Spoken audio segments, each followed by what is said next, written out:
You know, Marco, that this is a total mix-up, because yesterday evening I interviewed Martin. Today we thought that he's interviewing me. Yes. But since Martin is on our board and we are investor in his company Goggo, it's a kind of mix-up and a mess anyway. So No, I think we're friends, Mathias and I, because we ask each other tough questions. So it was his chance last night to ask me tough questions about Goggo Network, the autonomous vehicle licensing company that I started and Axel Springer supports. And now it's my turn to ask tough questions about this major new decision of taking Axel Springer private, which is a decision that surprised many. Share price went up 30% from before the announcement, so it's been well received. But I guess the first question I have for you, Mathias, is why go private? Yeah, Martin, in a way, you are part of that decision, and you have observed that Axel Springer has transformed over the last years from a company that used to be a German print player, newspapers and magazines, into a company that is today more than 70% of its revenues and more than 80%, actually 87% of its EBITDA, almost 90% of its EBITDA, coming from digital businesses. And in a way, our shareholder structure is still to an important part used to the old priorities. And the old priorities are, if you have a structurally declining business, you want to make sure that at least your EBITDA is growing, your EPS is growing, and your dividends are high and are growing every year. That's what we delivered over 17 years. We delivered 17 years in a row record profits. We never had a profit warning. It was a very, very predictable story of EBITDA and dividend growth. For a company that has now structurally more and more businesses that are growing organically, top line, with 20%, 30%, 50% or more, it's not healthy to focus on quarterly EBITDA growth and neglect investment. I remember that very well. When you joined the board, you were in a way surprised. You looked to the structure of the business and said, well, why not investing more? We have traction, we have growth. And then basically we had bad answers, and those were where we gave guidance to our shareholders that there is growing EBITDA and we cannot, in a way, disappoint our shareholders. So this conflict, this dilemma, led us to internal discussions. What can we do in order to really unlock the growth potential and the value? And in the end, after analyzing a lot of different options, we came to the conclusion that taking a strategic partner, a shareholder like KKR, who is deeply convinced about our growth strategy and wants to support it and has the financial firepower for that, and also provides us with opportunities in a bigger dimension, should be the right step for the company. We are the European market leader in digital content and digital classifieds. We have ambitions to become a market leader on a global level, and we need a strong partner for that, and that's why we have announced yesterday that plan. Still, today, it's a plan. We have to see now how shareholders are reacting. Yeah, no, I also think that, who knows, digital companies generally lose money. It's already quite special when you make money, but to pay a dividend was so old-fashioned, I think that wouldn't have been well received. Do you think there's a future for journalism? Obviously, democracy needs journalism. Everybody needs journalism. Poor journalism leads to disinformation, leads to poor decisions by people. But with Facebook and Google having taken most of the advertising share for journalism, what do you think the future of journalism, meaning paying journalists to make a living, and companies can be? Well, you see, had you asked me that question 5 years ago, or even 3 years ago, my answer would have been slightly more hesitant, because it really was very unclear whether journalism has a future as a decent business model in the digital world. I think over the last 2 years, the situation has improved big times.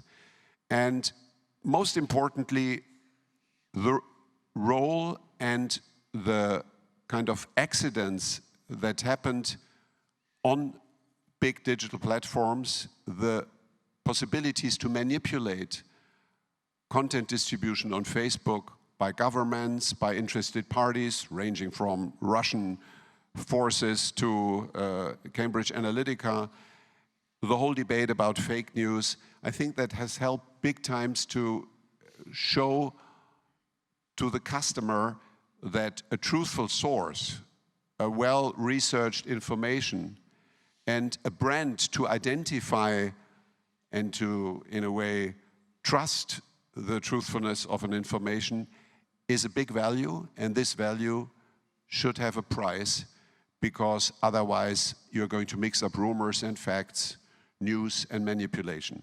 So in a way, the whole sensitivity in the market has sharpened and is now, I think, a good precondition for digital publishers, digital native publishers, to make a difference. In parallel to that development, the whole trend that on the web everything has to be for free, it's only democracy if everything is available for free, turned out to be a big fake, abused by those players who replace money by data and take money for data, take data for money, and people start to realize that their data may be more valuable than a little bit of money. So that also has changed. So the willingness to pay for something and to pay for a subscription is also a much bigger. Look to the New York Times, what they have achieved, but also look to some digital native brands who are starting to establish club models or subscription models, and also our own experiences that we have more than 500,000 of digital subscribers with Bild. We have with Business Insider a big traction with regard to subscription. So I think the whole industry is changing, and the likelihood that journalism is going to be a business model financed by advertising, programmatic advertising, native advertising on the one hand, and on the other hand by the paying reader, the likelihood is much bigger today. And then also the legal framework in Brussels has changed. America is going to adopt that model most likely, which means that there is also more incentive for young startups, for entrepreneurs who are thinking, should I launch an e-commerce business or should I launch a content business? A couple of years ago, why would I launch a content business? There's just no incentive. Today, the business model is so much more convincing. It's really funny. My 14-year-old son, who was fiercely against the copyright reform in Brussels and said, this is going to destroy the internet, suddenly showed up a couple of weeks ago and said, well, Daddy, actually, I have an idea to launch a startup. I want to produce video footage, because whenever this footage is used, there is some money coming back to the company. I said, now you got it. That's exactly the point. That's the reason why we needed this legal framework. There is an incentive, and a lot of competition and new ideas will arise, I think. Now we've seen, I mean, obviously the platforms of the large companies, the 5 companies that are now worth close to $1 trillion, Microsoft, Apple, Alphabet, Google, those type of companies, we, I think, at Axel Springer somehow led a battle for the rights of European companies and Europeans to protect themselves from what we consider sort of like, we make the news, they make the money, right? And we were trying to say, we make the news, at least we should get paid. But in that battle, people like my friend Jimmy Wales and other people became big leaders against us. Like you mentioned, even your own son was against you. Where do you think the fair answer lies into what should, let's say, Google and Facebook be allowed to do with news without paying us, and what should they pay us and every other media company? Well, that's a great question and discussion. I mean, it really used to be that the content producers were smart and the pipes were dumb. Then, over the last decade, this has changed, and it seemed to be that the content producers are stupid and the pipes are smart. And that meant they got almost 100% of the monetization, and the dumb content producers were simply producing great content with no reward. That had to change, otherwise it would have destroyed a healthy ecosystem and a kind of diverse competition of sources.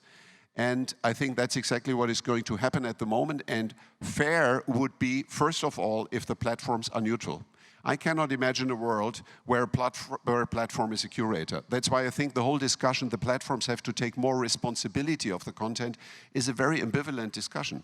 Because if you force a company like Facebook to employ journalists, curators, fact-checkers, and to make decisions what is a truthful information, what is a bad information, what should people read, what shouldn't be read, you transform them into super powerful world monopolies of content decisions and content distribution. That cannot be the case. Otherwise, platforms like that would have to be split up. So I think they have to be neutral. They have to be a technological tool in order to distribute information. And if that is the case, I think we have to make sure that those who are producing the content, being it music, being it movies, being it just short-form video content, being it information, journalism, news, they have to get a share of the advertising money that the platform's generating with that content and with that traffic. And also, we have to make sure that the content producer still has access to their customers. If the whole customer relationship is managed by the platform and the content producer doesn't even know the customer, I think it's not a sustainable business model. So these are the two most important criteria: revenue share and access to the customer by knowing and having their data. I think that's decisive. Yeah, no, I also think, I mean, in my conversations with the people at, let's say, with Jack Dorsey and people at Google and people at Facebook, it is true that it is unfair for them to ask them, like a lot of people say, well, there was this controversy recently with Susan, the CEO of YouTube, about the content that offended the LGBTQ community.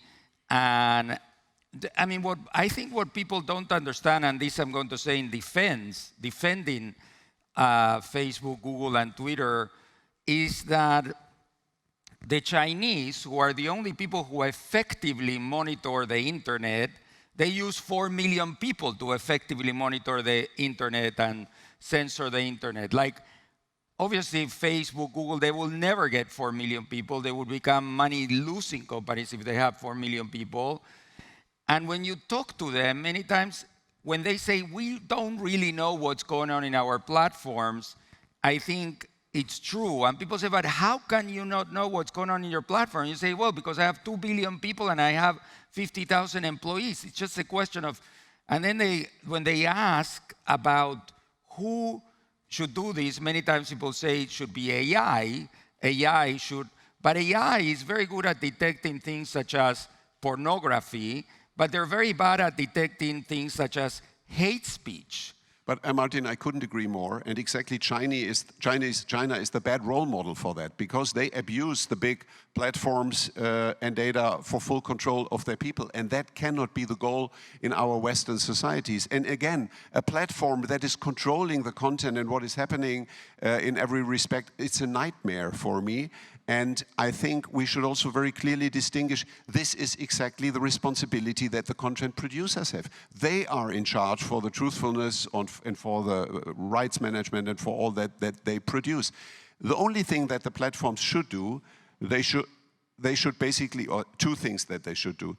They should detect immediately who published something that is illegal, and they should be more helpful in basically finding the kind of criminal sources. And the second thing is, and that is related to that, they should have a clear identification of who is speaking. I mean, we do not allow masks in Germany in a demonstration on streets. Why do we allow masks in a social media? So there should be a more developed, a more sophisticated identification and no fake accounts. I think if that is achieved, then we have a good and balanced system.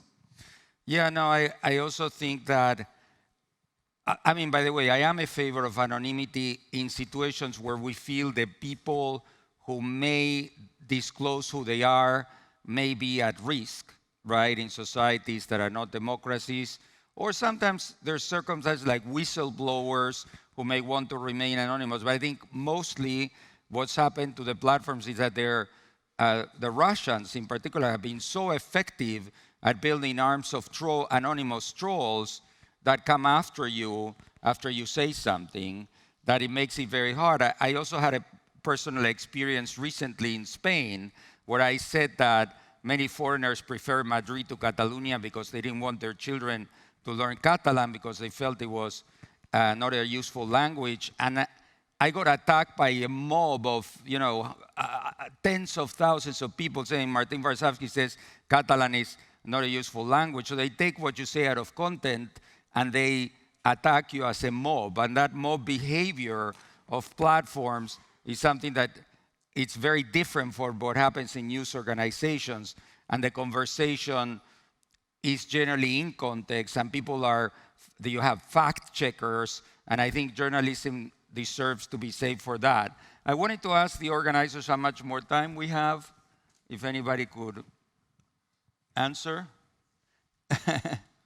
I think everyone could listen very for good. days. No, that was my concern because you guys are not going telling on us. at NOAH. You guys are not. And I noticed that there's no timer. Exactly, But it was very interesting. Okay, thanks for having us. Thank you all.